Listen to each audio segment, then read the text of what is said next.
Of course, the whole festival has been flawless. Somehow I lost the my screen.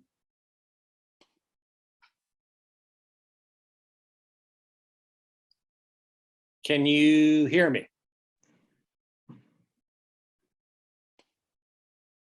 Hold on.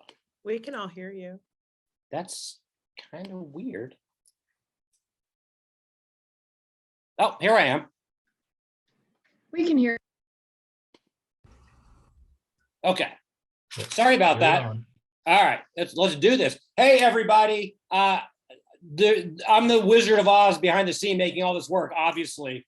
Thank you for being here, part of our 4th annual SummerFest. This is Inspiration Information Volume 3, Black Women Poets. I'm so happy that you're here with us. If you've been with us since yesterday, thanks for hanging in there all weekend. I know it's been a lot to take in. It's been pretty awesome. I'm so excited. If this is your first session or this is your first time checking us out, I'm Sean Murphy. I'm the executive director of 1455. And this whole festival every year is a tremendous amount of work, but it's sessions like this that make all that effort so worthwhile. This reading is now a tradition, in part because I've willed it, and these amazing poetic goddesses that are here tonight are kind enough to indulge me. But I basically went from asking them in 2020 to begging them in 2021 to demanding in 2022 that they come. So I thank all of them for being here. We're about to have some poetic, amazing things happening here. To set the tone, we are about to hear from some of our best contemporary female poets. It's 1455's tremendous honor to make this happen. And I think it's really important to hear from a variety of voices like we have all weekend. I said this last year, and unfortunately we can say yet again, yet another disruptive, chaotic year. What more important thing can we do than listen to our poets to make sense of this mess we're in, this mess we've made, and this mess we need to work our way out of? So a few very quick words, and then I can't wait to get out of the way. But my take, as always, authentic insights can speak for themselves. We should shun the talking heads and turn to those using creativity to speak their own truths while bearing witness for those that are otherwise silenced or unable to account for themselves. The most crucial currency of art is truth, and this session, featuring these exceptional poets, should provide a necessary burst of both insight and inspiration. Silence is never an option when truth and justice is involved. And right now in America and around the world, some of the most important voices are the ones telling us what we must, and in some cases, may not want to hear. So prepare to be enlightened and inspired. Once again, I want to thank all of these poets for being here. I can't wait to hear them in action. Our first poet tonight was here last year. She had a schedule conflict, and she was kind enough and generous enough to send us a video. Get ready to be blown away. This is Kalisa Ray. Let me introduce her, and then we're going to show her video, and she'll kick these proceedings off. Kalisa is an award-winning poet, activist, and journalist based in Durham, North Carolina. Her latest post was senior writer for Jezebel magazine and content creator for BET. Her debut collection, Ghost in a Black Girl's Throat, amazing title, amazing collection, was released in April 2021 from Red Hen Press. She's the recent winner of the Vulgar Genius Award and the Appalachian Arts and Entertainment Award. She's a 4-time Best of Net nominee, 7-time Pushcart nominee, and as a Watering Hole, Frost Place, and Winter Tangerine Fellow, she's striving to bring a voice to Southern Black voices. And her young adult novel and verse, Unlearning Eden, is forthcoming. So, Ben, if you can cue us up, let's hear from Kalisa.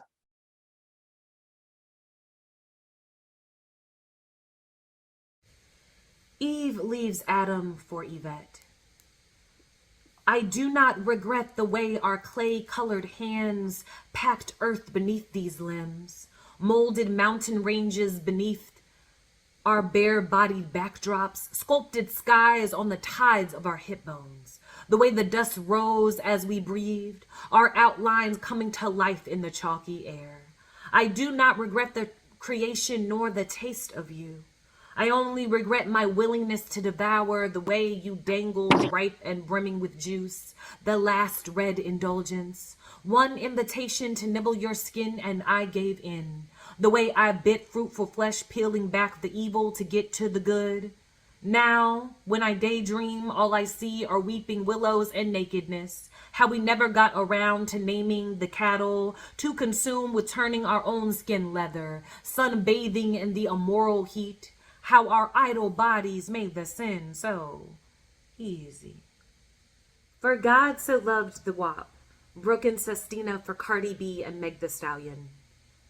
And what is a woman but a cavernous pussy, collapsing after you made of her a dam? Rushing water above fractured oak, afraid to land over the cliff and drop down fingers first. Scared the quake will leave us splintered. What does it mean to push past the splintering? To reclaim the running water of pussy, to say amen to the faucet spilling coins and all the pennies you saved to toss in and forget. And now she has reached a reservoir of fingers, gliding out and in. What is a woman unafraid? She is a brook, a stream, a whole damn ocean. And what becomes of the splintering wood? She builds a dam. She builds a home in the depth of the stroke, unafraid. A home in the mess of the gushing geyser. And what is a pussy but a boiling spring? Hot eruption of minerals and salt brine, spouting off heat to melt the coldest coin. Damn, what is a woman but a stream of fingers waiting to run off to spill the sediment from fuckboys who thought of us a damn store-bought container fish tank pussy to hold their school of splintering trout? When we say go deeper, what we mean is to dive in unafraid to the bottom and open mouth bass, to swallow the salty seaweed, to run rough tongues over bleeding pussy stones, to drink and be full. Now splintering, full-bellied and gaping, our floodwater fingers rush alive and unafraid. Watch the dam she will build from the splinters, the grit and stone she will cleanse with salt. Watch her wet and waiting for pussy pleasured oak. Watch her wet and waiting for pussy pleasured oak, and swear this live fire wasn't home. Swear this fountain wasn't home. Swear the water. Swear it fire. Swear it home.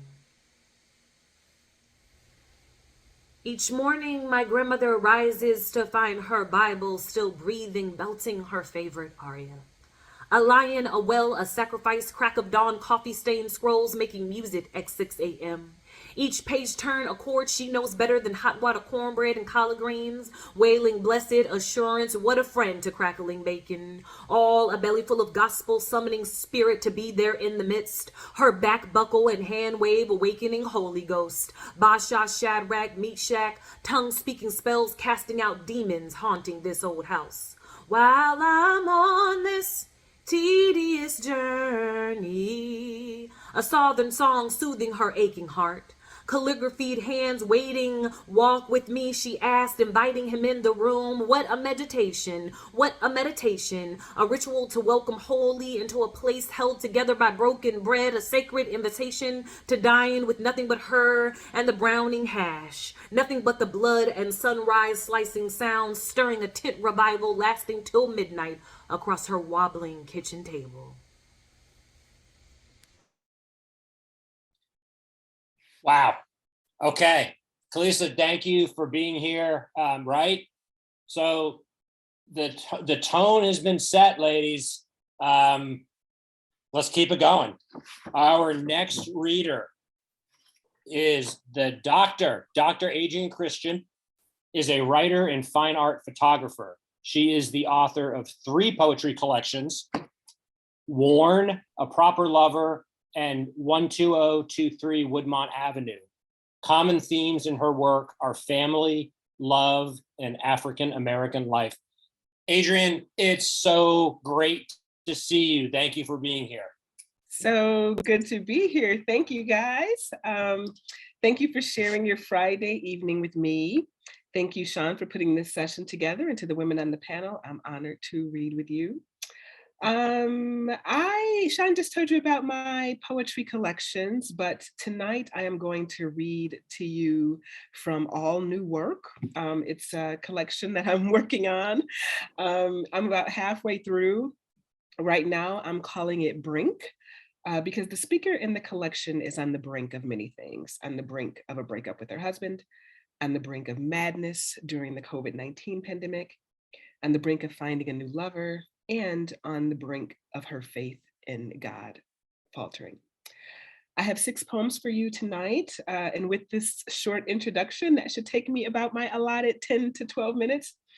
I should mention though that a few of these poems have language, but we're all adults here, so that should be okay. Okay? All right, then let's get to it. This first poem is called Pandemic Sex, and you guys can hear me okay? All right, all right. Forgive yourself, sis, for scraping the bottom of your DMs during this COVID-19 madness. For any disgusting fuck, any pathetic cock. Just remember that African proverb, no man is ugly when it's cold. Just remember it's been cold for 2.5 years, not months, years. I think back on my own pandemic fuckboy and woo. You know how babies cover their whole face when they're playing peekaboo? That's me when I think of old boy. You did too? Let's talk. Who'd you do? Some Bill Cosby supporter, an R. Kelly defender? He was missing a tooth in the front. Girl, he wanted you to put your manicured middle finger in his butt. Well, I tell you, sis, don't be ashamed, 'cause same.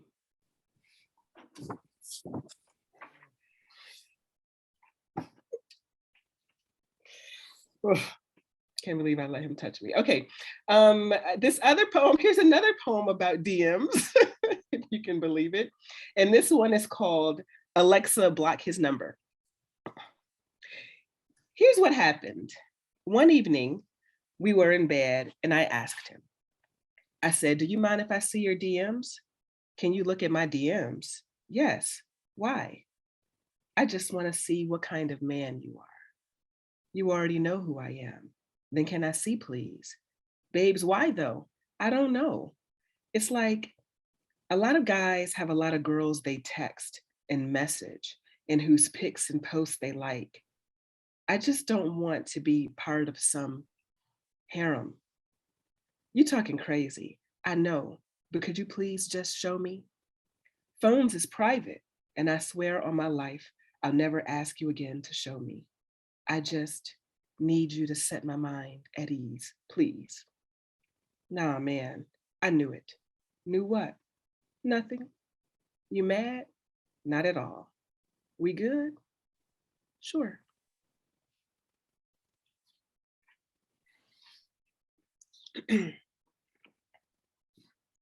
Y'all know when a woman says sure, that means not sure, right? Okay. This third poem is called Film. It's about a marriage that's gone from the spring of new love to the winter of troubled love. Film. Once, when our love was in the mud, because that's how love is, it has seasons. I dragged out all of our Rubbermaid tubs of photos and cut them all up with our kitchen shears. Had the pics been recent, I could have just re-downloaded. But we were kids that spring when we said I do, and those were the days of film.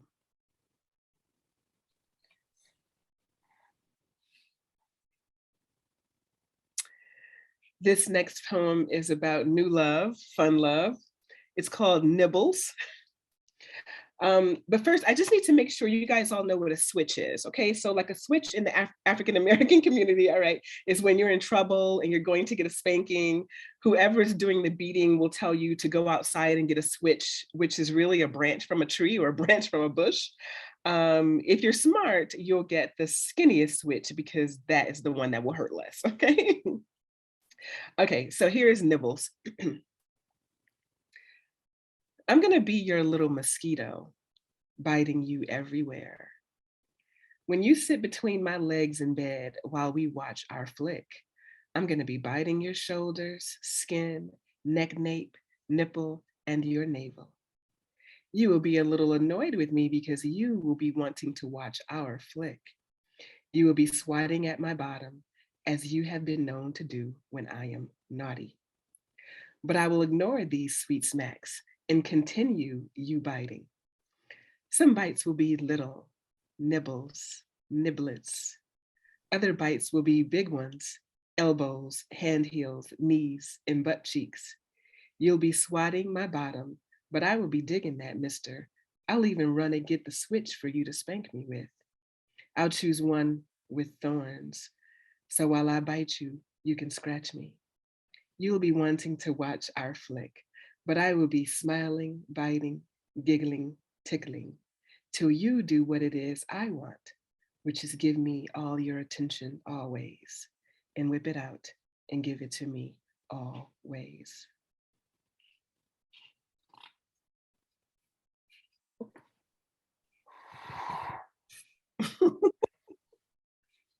Kinky, right?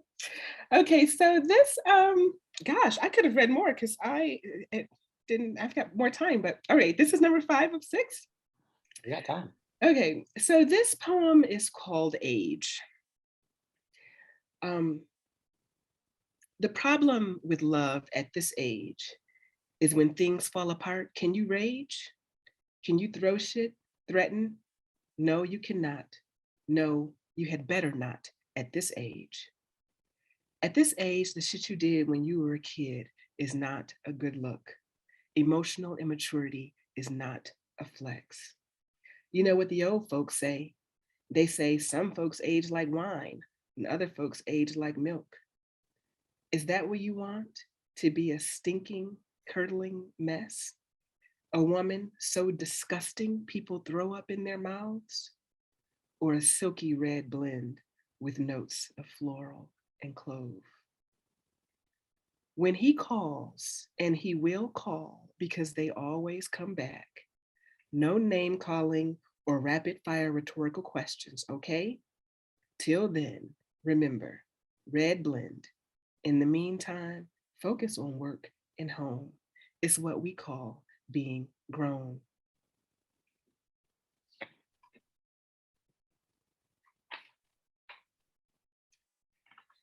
And this last poem is really experimental for me because I don't usually write about the spiritual. It's not that I'm not spiritual, I am very much so, but I just usually don't include that in my work about love. But I think we do include the gods in our love lives often because we say things like, please God, let them call, or please God, keep them away. so, so here is a poem about that. Okay.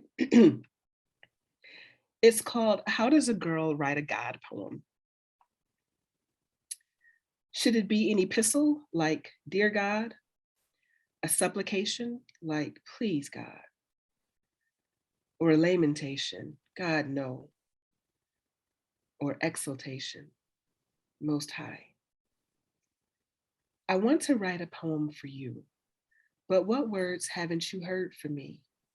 Haven't you heard all my words and all my desires, even the ones I have yet to utter? I imagine you are sick of me, always talking about the same dang thing. Some damn boy. Don't you find me a boring girl? Do you ever wish I would just shut the fuck up? I know I wish these voices in my head would shut the fuck up. But then again, maybe you're as patient as nature. Maybe you're as patient as water.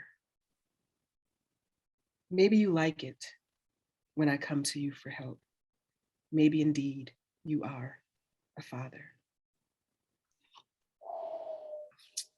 That's all I have for you guys. Thank you so much for having me. Wow. Thank you, Adrienne. All right, let's keep things going. Monica Prince is up next. Monica teaches activist and performance writing at Susquehanna University in Pennsylvania and serves as the managing editor for Santa Fe Writers Project. Her writing focus includes choreo poems, performance poetry, and creative nonfiction. You should follow her on Twitter and Instagram at poetic Moni or Moni, and check out her website at www.monicaprince.com. The always entertaining, incredible Monica Prince. Thank you, Sean. I'm so glad to be here. I love this panel. This is like my favorite thing we do every year. Shout out to Adrian with your color-coded bookshelf behind you. Don't think I didn't see that. Yes, I'm here for that forever. It's amazing. And yay, Crystal, for still being part of this, because I've just dragged you into this from 2 years and counting. I've dragged you into these experiences. So I'm so glad you're still here with us. Okay, I'm gonna read 1, 2, 3, 4, 5, 6, 7 poems. And I have more if anyone feels it, but I got 7 for now. So let's do it. All right. My first piece, because I'm a little angry about everything that's going on in the world. So these are going to range from stories of assault to stories of joy. And so that's kind of the mood. So it's going to start kind of low and then it's going to end real high, y'all. Okay. So this poem is called Another Rape Poem, or When a Poem Tries to Save a Life. A good slam poet begins a poem by setting the scene. Maybe we're at a block party, or we're in a classroom, in the bedroom, behind the CVS, on the back roads, driving home from work, probably. For this poem, we're at a fraternity house. A good slam poet fills in the details. A themed party, blacklight, toga, anything but clothes, copious amounts of alcohol, folks dancing, music blaring, smoke from cigarettes and marijuana, you get it. A good slam poet tells a joke.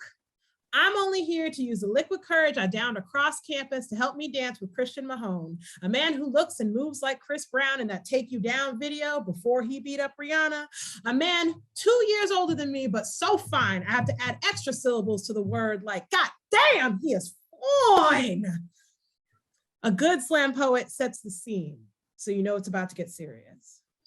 I don't dance with Christian. Too drunk to even tell him apart from the other man who actually takes me down, telling me how beautiful I look, though I cannot confirm it. A good slam poet pauses, raises their voice during this next part. Yes, I don't remember everything. Yes, I said I didn't want to. Yes, I could have fought him off if I tried. Yes, I tried. A good slam poet lowers their voice here, maybe gets visibly smaller, perhaps even sighs, like, you know what happens next. I went home, he went home. I showered, he showered. I called rape, he called slut.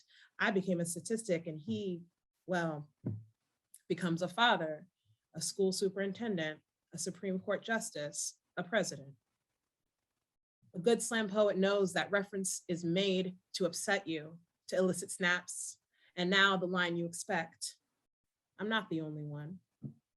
I'm sick of these poems, of this repetition, how I am victim and he is victor, how I am still protecting him because saying his name is slander, but saying mine is shameful. A good slam poet repeats the cliches. I was asking for it. I shouldn't have been drinking. I should be more vigilant, wear less revealing clothing. And a good slam poet repeats the responses, but I said no, but I said no, but I said no. A good slam poet ends the poem around here with an image meant to chill you, take their side, give them a 10. He doesn't even know what he did, but I know. And now, so does everyone else. Then, a good slam poet departs the stage amidst applause and hollers and tears. Here's another poem about rape. And it's for me, but I want it to be for my student who disclosed someone sexually assaulted her, and I want to tear down the world. I want to tell her she will survive. She doesn't have to stay quiet. She can ruin the life of whoever tried to ruin her, but I know I'd only be telling her because no one told me. Every rape poem is the report I didn't file, the shower I shouldn't have taken, the cop I didn't call, the charges I didn't press, the violence I didn't bring upon their shoulders. And I cannot ask my student to be who I chose not to be, who I cannot fathom being. I cannot write her this poem saying, this is what you do. This is how you reclaim your power. This is how you prevent the nightmares from keeping you awake. This is how you stay alive. I want to believe I didn't die because of a poem, maybe even because of this one. I want to believe the next poem will keep me here, resisting the light or knife or rope or pill or accelerator into a median. I want this poem to be for her, so she will write one for whoever this happens to next. But you already know what happens next. So next year, y'all know this, next year, my choreo poem roadmap is coming out and I'm very excited. It's very exciting. And it is about a young Black man who is navigating his most likely cause of death, which he learns is homicide. And so he spends most of the show trying to prevent that and seeing if it's because of his skin, because of how he was raised, because of who his family was, et cetera, et cetera, et cetera. So this is a poem from Matt. Yeah, it's a Eulipian constraint. And this is where I become a nerd about poetry. So Eulipian constraint is a form of poem.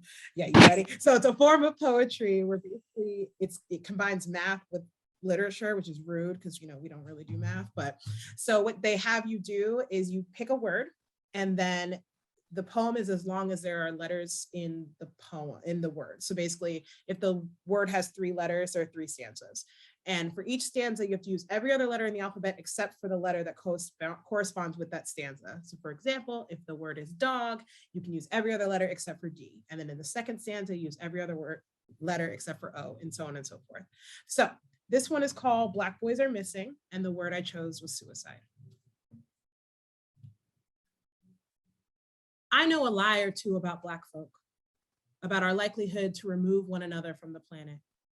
Not by gang violence or jury conviction, a quiet formula we exchange without language. I know I'm not the only one with a razor locked under my bed. And yet, the statistics have me believing self-harm is a whites-only phenomenon. My father carved X's into his skin. My mother dated white men in hopes they'd kill her. I don't want to know these secrets. Don't want to inherit this legacy of scar and reckless, find new ways to bleed, down tranks instead of facing reality. They say we do this for attention. I do this for strength, for rest, for freedom. One day, I'll rejoice at my own sobriety, 0 days self-harming, no fantasies of how to press the eject button from Earth. You're uncomfortable. Of course, once you know someone wants to cease to be, you can't unknow. Can't quell the fact that not everyone wants to hold on to the end, get from A to Z. You expect bad days, sure, but not bad enough to end your life, to imagine waltzing into the sea, stones tied around your waist, or overdosing on vodka and pills, or jumping from a bridge into southbound lanes. That feeling of helplessness you dismiss as a bad day, it boomerangs in my bone marrow, the double helix of DNA and generational trauma.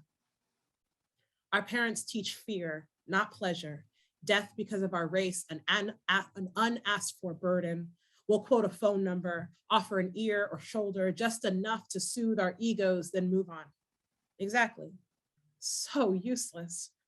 We're aware of echoes of agony, desperate tweets at 0 hour, then we stay shocked at the funeral. I'm not blaming anyone. I'm not even asking for help. I want recognition, realization that young Black boys kill themselves, that we're more lethal, more successful at it.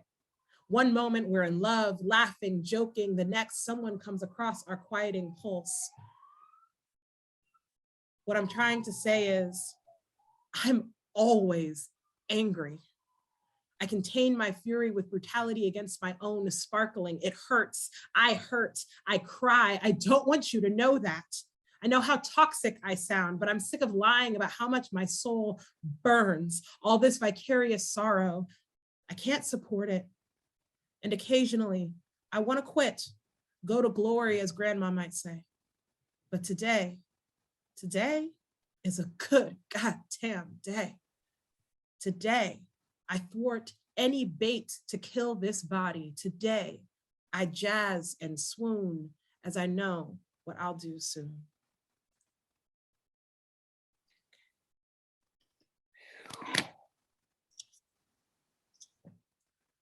Okay. All right. So I have this these two poems about me talking to my uterus because, you know, one must talk to the uterus occasionally. So the first one is called The Poem for My Uterus's Depression, but I'm going to read you the response, which is called My Uterus Responds to My Allegation That She's Depressed. You're wrong. It's not about wanting a baby. I want rest. Blame the hormones, their insistence on decoration, contractions, constant revive and retry, month after month. I'm tired. You say I want a baby, but I want peace. An excuse for the fanfare, the emptiness. I want clean walls, no more interrogations of sperm, ova weeping in the corners, steady trickles of wasted nutrients flushed out daily. You act like it's my fault. The blood, the aftershocks, the tremble radiating with liquid caution toward hips, thighs, lower back. Blame me because it's easier to pass responsibility off on the organs you praise for keeping you alive, even as you withhold water, sleep, fucking vegetables. Call me emotional, dramatic, as I seize in response to gin-soaked twilight and experiments with mortality. Please deem my vibration tantrum, my excoriation of old love, panic attack.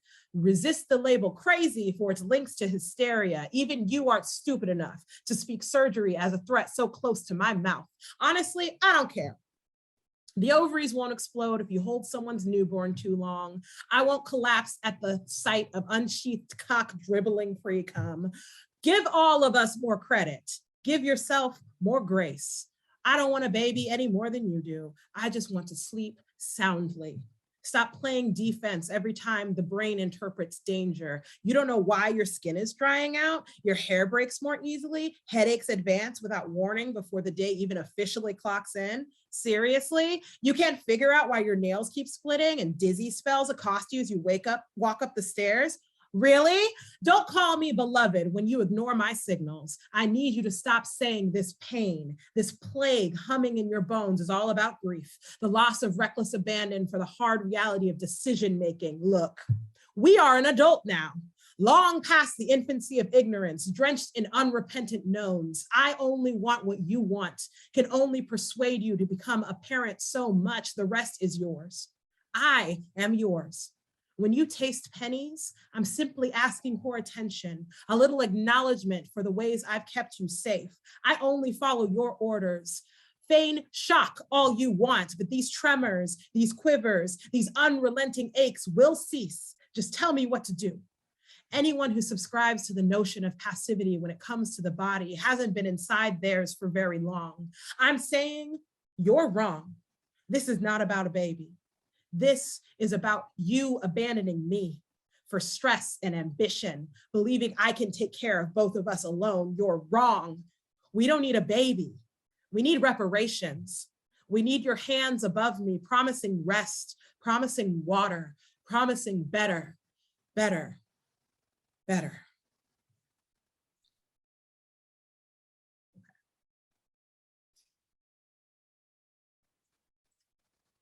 All right. This is called On Grieving My Nexplanon After Its Removal. For those of you who don't know, a Nexplanon is a birth control that goes in your arm. It's a little plastic rod that goes in your arm and it can stay in there between 3 and 5 years. So you don't have to think about, you know, I don't know, birth control is what, that's what it is. Anyway, all right, On Grieving My Nexplanon After Its Removal. For the first time in 6 years, I walk around clear of any substances in my blood. It lasts about an hour. This is not to say I haven't been sober a single day in the last 6 years, or that my recklessness has reached new heights. No, I only mean that between ages 24 and 30, I feared nothing more than pregnancy. And today, for the first time since before my frontal lobe fully developed, I sit in silence, free and clear. No hormones, no supplements, no water, medication, food, or even urine. They took that too. I sit quietly at my desk, vibrating from nothing but my own spit, conscious, aware, breathing. I will never be this pure again. Eventually, I'll have to eat something, take a pill or 8, release blood and uterine lining into a silicone cup or braided cotton tube. Someone will invite me for drinks. My lover will fix me an ice cream sundae or unleash a torrent of semen toward my womb. I cannot enjoy even this quiet energy. The sobriety rising as the half-life of vitamins and hormones and alcohols dwindles to zero. What measures I've gone through to maintain my independence, the prescriptions, localized surgeries, ovulation schedules, diets, lies, all to avoid motherhood and marriage. I don't think this makes me brave. I don't even think this makes me strong. Maybe it makes me present, only ever concerned for right now and 15 minutes from now. I think this makes me stable, at least, maybe. The detox only lasts an hour. The day rushes at me like harsh wind, desperate to lift me from the ground, send me elsewhere. I want to savor this emptiness, this simple elegance in my unadulterated vessel. Instead, muscle memory takes over. Pills, water, tea, breakfast. My arm throbs beneath its bandage, shielding an open wound that will scar, may become infected without prudence, a marker of the birth control that lived there these last 6 years, a protection I used to crave indefinitely. But in this moment, my body a tabula rasa, free even from fear of my own hedonism torpedoing my progress toward a motherless future, I wonder if I may have been wrong. Can I trust a version of me that doesn't exist anymore? Okay, I got 2 more. And one I hope is funny. Okay. All right, this is, yeah, I think it's funny. Okay, here we go. After careful consideration of every song about fucking with the lights on or off. Yes, I prefer sex with the lights off. Would rather believe you can pleasure me without sun or moon or incandescent bulb. I read once that lips can find each other always, even in the dark. And I've lived this philosophy: when you reach for me in bed, kiss. Desire is nocturnal, feeds only under cloudy skies, candlelight maybe. And you insist on keeping the lights on. Making love in the dark is like night driving, possible with headlights and special glasses, but better if avoided. Better if already home, drunk, horny, adventurous. Walking alone is dangerous. You could slip, get taken. I want the lights off. I'm more attractive in shadow, the rolls of my waist less pronounced, my belly smaller. Depriving one sense heightens the others. Don't you want to focus on my quivering cunt, my heavy breathing, our tongues trying to hold hands? All day, I keep the blinds drawn, wrapped in a silk robe, hair pulled up, nail polish chipping. I want to be the kind of woman who takes baths every morning, wears rhinestones and vanilla perfume, owns a fainting couch. I believe this woman makes love with the lights on, candles blazing, windows open. I believe this woman calls her thighs thunderous, her hips hypnotizing, her belly beautiful. I want to be her. Instead, I down diet pills, drink water, do yoga in the dark until my knees and wrists vibrate, threaten to pop, quit on me as I've quit on myself. Beloved, sex can be done with clothes that flatter me, a lacy thong pulled to the side for entrance, the overhead lamp switched off. And maybe that means more ironing on Sunday, a lower light bill, replacing panties when the stretched out ones stop fitting. I wish shame was an old sweater hung up in the closet until the first frost of fall, worn during menstrual cycles and sick days. I wish I could take it off, be naked with you, show off every curve and beauty mark, each scar and healing wound. Let you take me in the sunroom, curtains tied back, pitiful screens, the only barrier between us and what used to be us.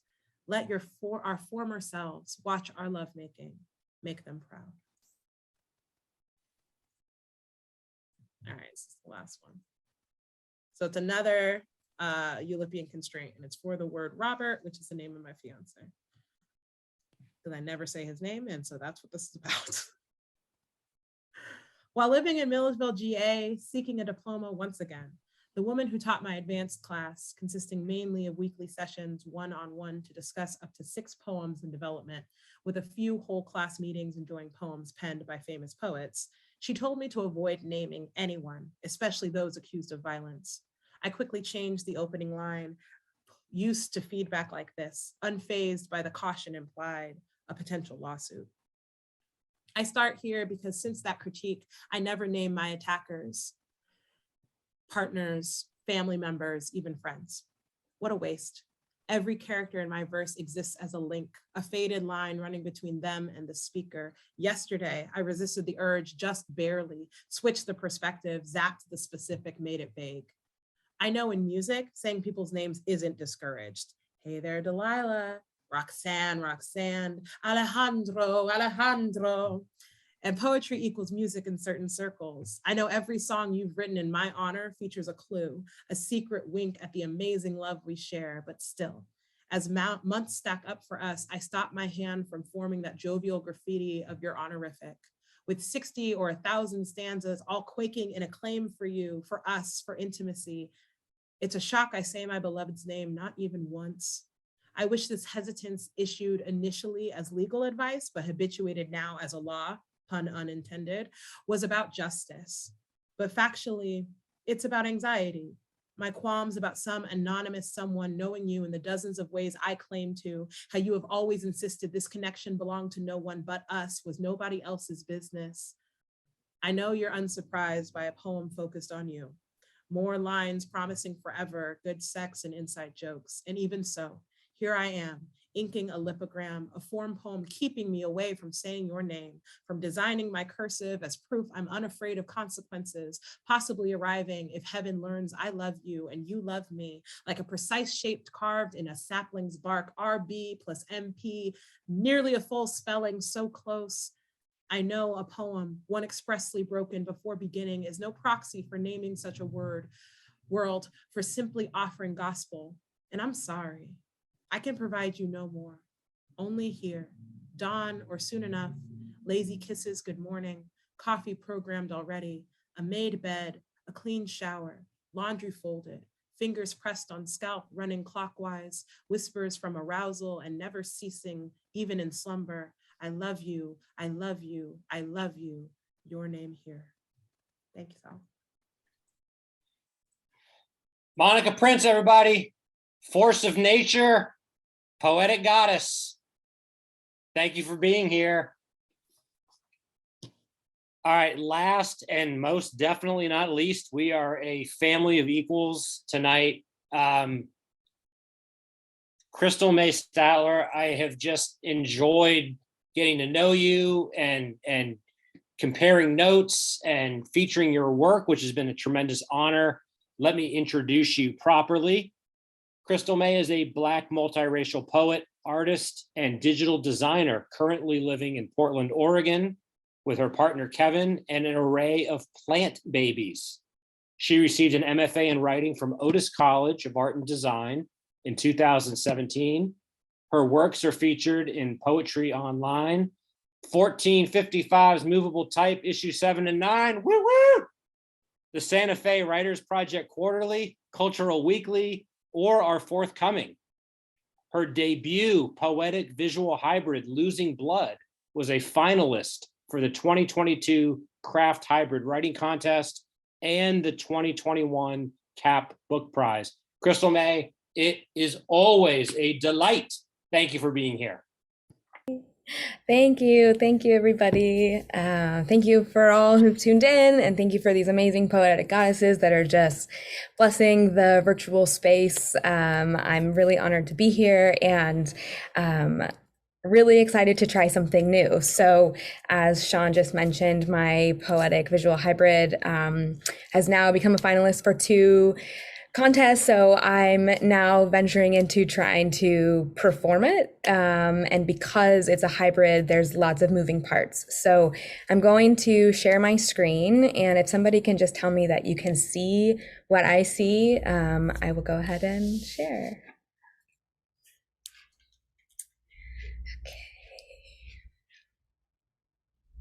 Okay, can everyone see this presentation? Yep. Yes, okay, excellent. Here. Oh, and I'm going to just turn my camera off so that you can focus on what I'm showing you. Okay.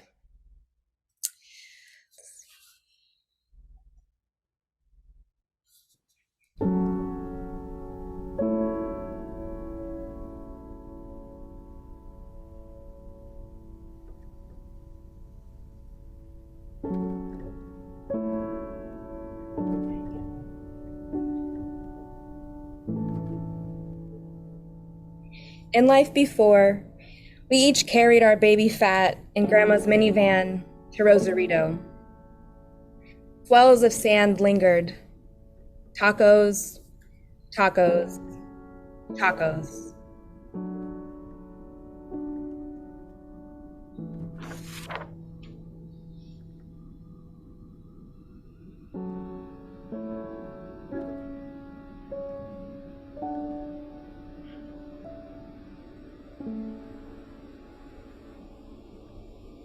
Not fleeing.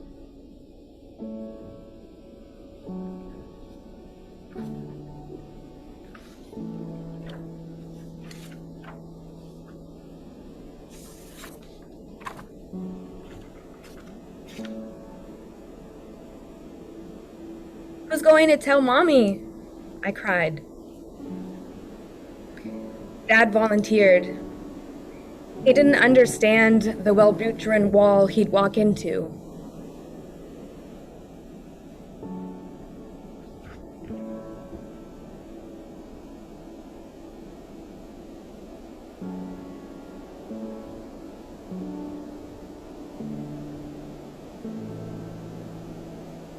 The afternoon I learned he was murdered, I laid photographs of him around me.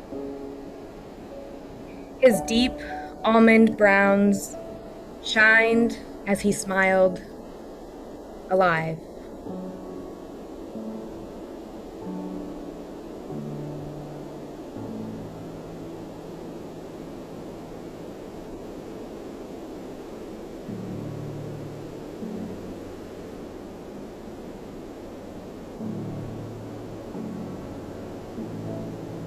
The coroner confirmed he was in their inventory. Mommy phoned.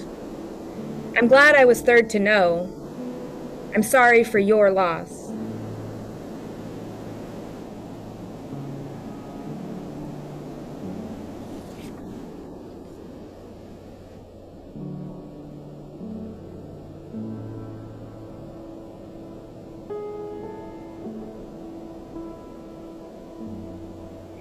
This is part of God's plan, Dad recited over the phone. I'm not sure which part, but I trust him.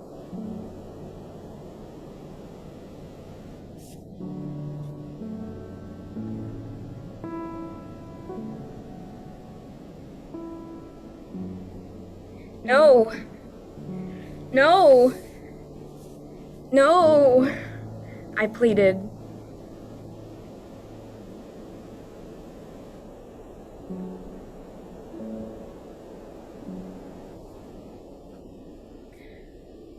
On a sunny afternoon in the City of Champions, 2 officers walked into a church.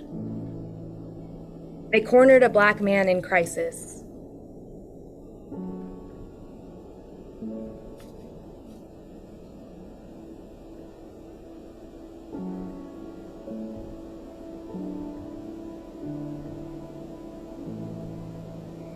They killed it.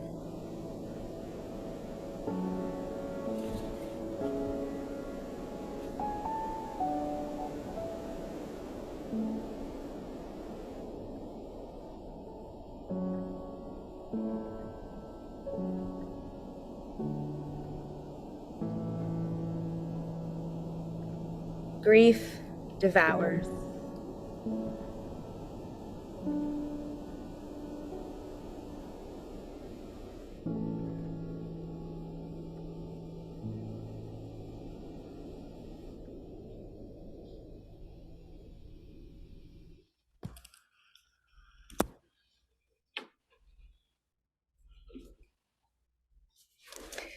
Thank you. That was my first time ever doing that, so thank you. And I think maybe if there's one more moment, I can read another poem. Sure. No multimedia here, just me reading. Okay, this one is called The Orchid Blooms Above the Urn. I Have a Lot of Feelings, after Donica Kelly and Ernest Hackdell. I am moved by the umbrella-shaped grief on her mouth, as I regurgitate deposition testimonies of brothers' last seconds, though their version, though nonsensical, though admitted indiscriminate rapid fire, we're still asking why.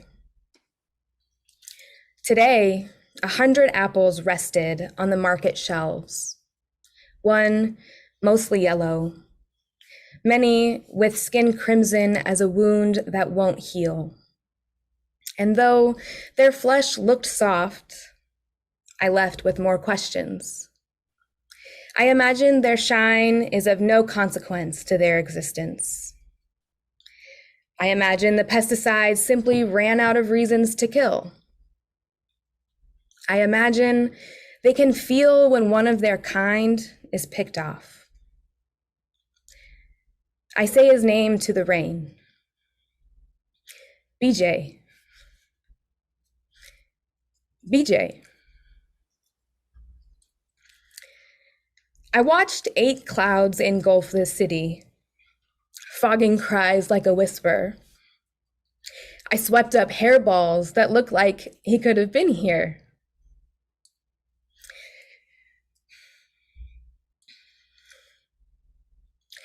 To the fallen daffodils.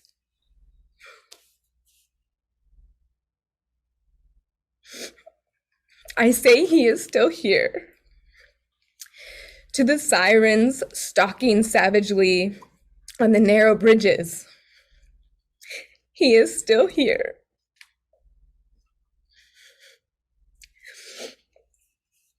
To my mother, wrecked with disbelief. To the lingering, unwritten obituary. To the family who's left, he is still here. I count with the ghost years of living. Just let me know more of him than how his blood warmed the linoleum floor. Thank you. Oh, Crystal, thank you. You know, it's just been it's been a real honor to see you bear witness. I know this is an ongoing project. It's been gosh, you try to find the right words. I mean, it's been an honor to see you bear witness so beautifully. And I think those of us that have artistic inclinations try to make sense out of the senseless with words and images. And in so doing, we lift other people up. So the fact that you're taking something so senseless and inexplicable and making beauty out of it is such a gift. I hope it gives you as much comfort as it gives the rest of us. But thank you so much for sharing that.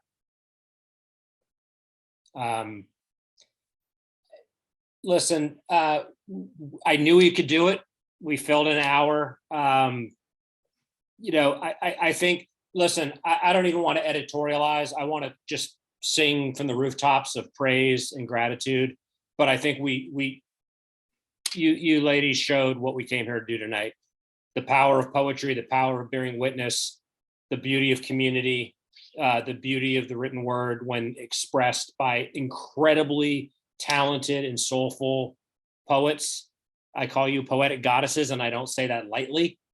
I consider you friends. I consider you inspirations. So Kalisa Ray, Adrian Christian, Monica Prince, Crystal May Statler, thank you. Putting this festival on, as I know you all can appreciate, is a tremendous labor. I give all the credit to the team that helps make this happen. But the fact that we do work hard, the payoff is having the honor and the opportunity to see our best writers on display. So the fact that you take the time to be here for us, we'll always be here for you. So sincerely and with a lot of love, I thank you all. Please be well. Obviously, we're going to see you again. I will not have otherwise. Be safe, be well, keep writing, keep inspiring, and we will see you soon. And for those of you checking this out tonight, check these ladies out online, buy their stuff, support their stuff, get involved, and don't be silent. We need you to lift us up. Thank you all and be safe.